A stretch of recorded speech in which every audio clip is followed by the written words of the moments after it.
కార్తీక పురాణం 22వ అధ్యాయం పురంజయుని విజయం. కార్తీక మాసంలో 22వ రోజు చేయవలసిన విధులు. 22వ రోజు బహుళ సప్తమి జిలేడు పూలతో మాల కట్టి ఈశ్వరునికి సమర్పించాలి. గట్టి పదార్థములు, పుల్లని వస్తువులు తినరాదు. ఆయుస్సు, ఆరోగ్యం, తేజస్సు వృద్ధి చెందుతాయి. పట్టు వస్త్రము, గోధుమలు, బంగారాన్ని దానంగా ఇవ్వాలి. 22వ రోజు చేయవలసిన పారాయణం పురంజయుని విజయం. పురంజయుడు ఆస్థాన పురోహితులు చెప్పిన ప్రకారం కార్తీక పౌర్ణమి రోజున శుచి అయి దేవాలయానికి వెళ్లి భక్తి శ్రద్ధలతో శ్రీమన్నారాయణ్ణి షోడశోపచారములతో పూజించి తన మందిరానికి వచ్చి బంగారు విష్ణు ప్రతిమను ఒకదాన్ని తెప్పించి ప్రతిమను పళ్ళతో పుష్పాలతో పూజించి ఆ రాత్రంతా కేశవ నామాలతో సంకీర్తన చేస్తూ రాత్రంతా జాగరణ చేశాడు. సాష్టాంగ నమస్కారం చేసి శ్రీహరి కీర్తనలను గానం చేసి సూర్యోదయం కాగానే నదికి పోయి స్నానం చేసి వస్తుండగా ఆ సమయంలో విష్ణు భక్తుడు ఒక భక్త బ్రాహ్మణుడు మెడ నిండా తులసిమాలను ధరించి పురంజయుని సమీపించి, రాజా విచారించకు, నీవు వెంటనే నీ సైన్యమును కూడా తీసుకుని యుద్ధ సన్నద్ధుడమై శత్రురాజులతో యుద్ధము చేయము, నీ రాజ్యము నీకు దక్కునని దీవించి అదృశ్యుడయ్యాడు. ఇతడెవరో మహానుభావుని వలె ఉన్నాడు అని ఆ బ్రాహ్మణోత్తముని మాటలు విని మరింత సంతోషంతో యుద్ధ సన్నద్ధుడై శత్రురాజులతో అద్భుతంగా పోరాడాడు. దెబ్బతిని క్రోధముతో ఉన్న పురంజయుని సైన్యము దాడికి శత్రురాజుల సైన్యములు నిలవలేకపోయినవి. అదిగాక శ్రీమన్నారాయణుడు పురంజయుని విజయానికి అన్ని విధములా సహకరించాడు.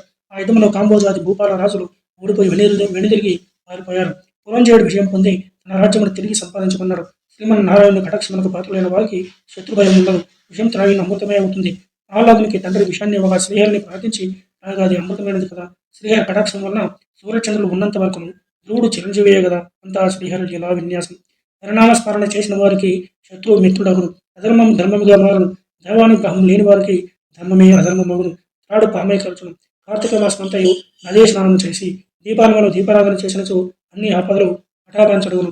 కార్తీక వ్రతం ఆచరించి సర్వేశ్వరుడైన శ్రీ మహావిష్ణువును పూజించిన వారికి సమస్త పాపాలను నశించి కష్టాలు అన్నీ తీరి జన్మాంతరం వైకుంఠ ప్రాప్తి కలుగును. విష్ణుభక్తి ప్రభావం వర్ణాతీతం. వ్యాసుడు, అంబరీషుడు, సౌనకాది మహర్షులు మరెందరో రాజాతి రాజులు కూడా విష్ణుభక్తి చేయ ముక్తిని పొందారు.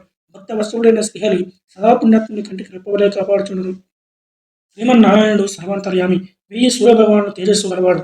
నిరాకారుడు, నిర్వికల్పుడు, నిత్యానందుడు, నీలజాక్షుడు, 14 లోకములను తనయందు నిలుపుకొని కాపాడుతున్న మహానుభావుడు. అటువంటి శ్రీ మహావిష్ణువునకు అతి ప్రియమైన కార్తీక మాస వ్రతము భక్తి శ్రద్ధలతో ఎవరు చేయరు వారి ఇంట శ్రీ మహావిష్ణువు లక్ష్మీ సమేతుడై కొలువై ఉంటారు.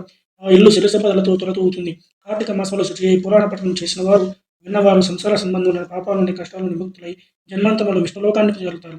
శ్రాద్ధ సమయంలో ఈ అధ్యాయాన్ని పఠిస్తే పితృదేవతలు ఎంతో సంతోషిస్తారు. వారి అంశము అంతయు తరించుమని వివరించారు. స్కాంద పురాణంతరతో శిష్ట ప్రోక్త కార్తీక మహత్య మంజరి ద్వాదశోధ్యాయము 22వ రోజు పారాయణం సమాప్తం.